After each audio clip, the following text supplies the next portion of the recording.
Kawin tidak, kawin tidak. Ngapain kamu pusing-pusing? Ngerti ini contoh kecil saja dalam hidup. Karena saudara tidak jalan di jalan itu. Usahakan supaya kamu mengerti kehendak Tuhan. Artinya usahakan supaya kamu tahu jalannya itu kemana. Mengapa dalam Roma 14 ditulis tegas? Apabila ada orang ragu-ragu, itu dosa. Dosa itu gak cuma berzina, gak cuma mencuri, gak cuma membunuh, dendam, benci. Ragu-ragu itu dosa. Roma 14 itu begitu. Kenapa ragu-ragu itu dosa? Karena orang yang ragu-ragu itu jelas orang yang tidak pernah mengikut Yesus. Maka itu dia berdosa. Kalau kita tidak ikut Yesus, berarti kita pasti ke neraka. Sudah itu saja. Karena kalimat berikut di firman ini, akulah jalan, akulah kebenaran, akulah apa yang ketiga? Akulah apa? Hidup. Oh, sudah ratusan orang atau mungkin ribuan, saya tidak menghitung. Ketika saya ajak diskusi tentang jalan dan tentang hidup, tidak ada manusia manapun, tokoh apapun di dunia yang sudah hebat dalam sejarah yang pernah berkata, aku jalan, aku hidup. Hanya Yesus. Jadi kalau orang ingin hidup tapi tidak dengan Yesus, itu pasti mati. Segitu saja. Sebab tidak ada seorang pun di dunia pernah berkata, akulah hidup, kecuali Yesus Tuhan kita. Jadi tanpa Yesus kita tidak di jalan dan kita tidak hidup. Kalau tidak hidup namanya apa? Mati.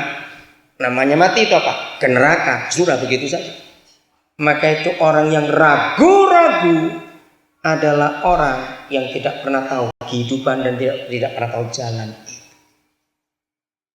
Sebagian besar kalian anak muda yang hadir saat ini, kebimbangan, keraguan-raguan, ketidakpastian dalam diri itu menunjukkan Yesus belum jadi Tuhan. Kalau hari ini kau ambil keputusan dia jadi Tuhan, percayalah engkau ada di jalan itu. Katakan amin. Dan kita ada di hidup itu karena dia berkata seperti itu. Nah, apa kehendaknya buat kita?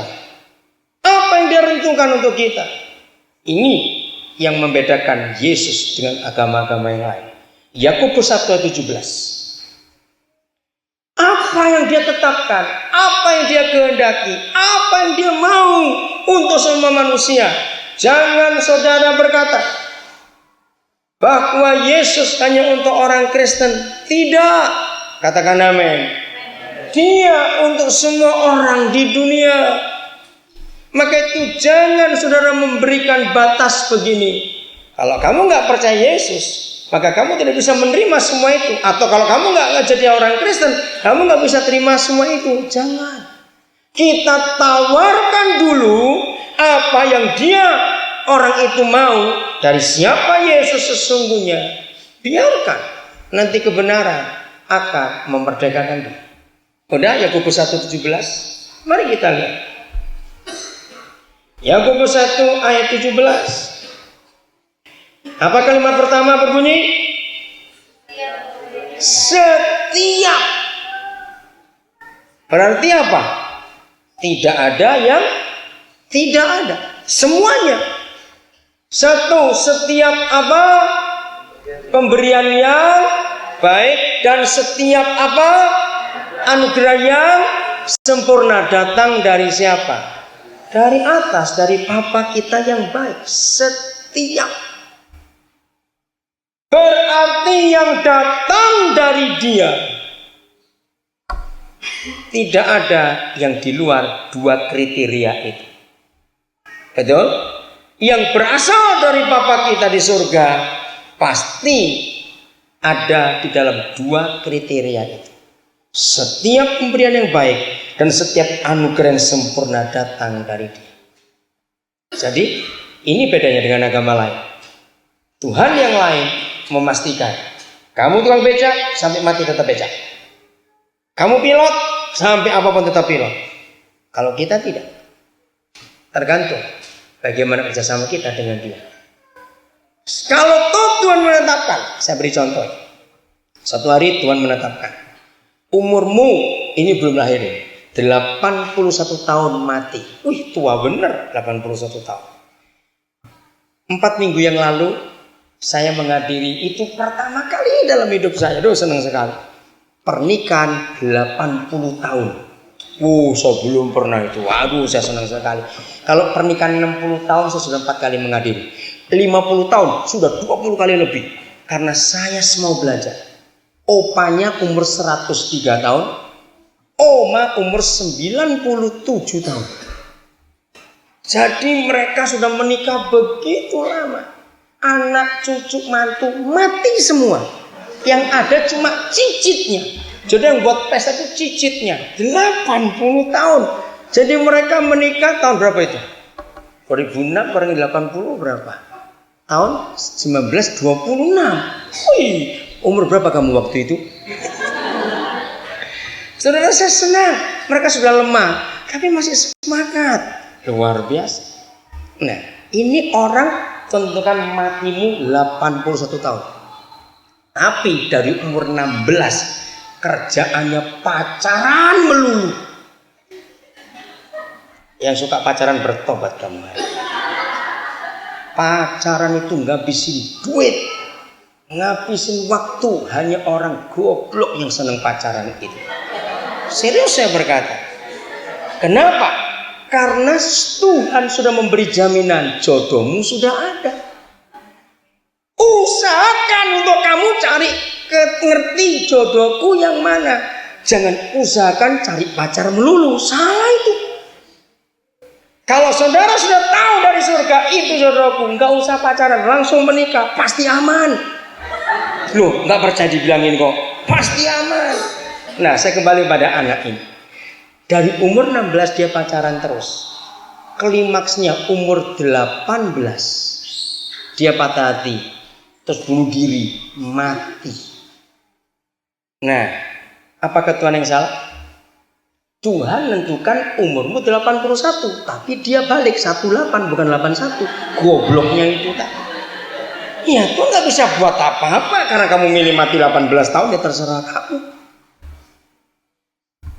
Kalau Tuhan yang lain tidak, walaupun sudah bunuh diri 4 kali, nggak akan mati-mati karena apa? Wih, menakutkan orang kayak begitu, nanti setengah mati itu hidupnya selama 18 bulan 81 itu berapa tahun setengah matinya orang ini. Nah, Tuhan kita nggak begitu. Dan kalau saudara tanya apa kriteria jodoh, jawabannya gampang. Apabila matamu nggak ikut-ikut memilih, nah itu jodoh. Ini serius saya bilang, catat itu baik-baik. Jadi gini, yang namanya jodoh, matamu bilang, ih jelek orang itu. Tunggu, as kamu ya. Tapi hatimu kesetrum, nah itu jodoh. Maka itu kalau matamu ikut-ikut, saya colok matamu dalam nama Yesus. Karena orang yang memilih jodoh pakai matanya itu orang kurang ajar. Lalu yang jelek kamu kasih siapa? Mikir nggak? Loh, saya bicara atas nama Tuhan ini dengan baik-baik. Sungguh.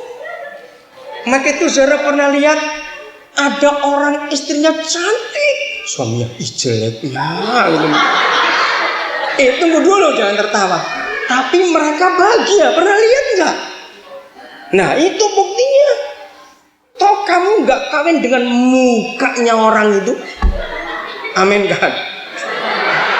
Loh, betul nggak? Masa kamu kawin sama mukanya, bertobat kamu yang suka milih-milih? Alkitab itu luar biasa. Saya menemukan begitu banyak ayat soal itu. Jadi yang Tuhan mau adalah kita mengerti kehendaknya dalam hidup ini. Kita tidak boleh menentukan sendiri sebelum kita tahu apa yang dia inginkan atas kita. Jadi inilah yang berasal dari Bapa kita, selalu yang baik dan selalu yang sempurna. Katakan amin.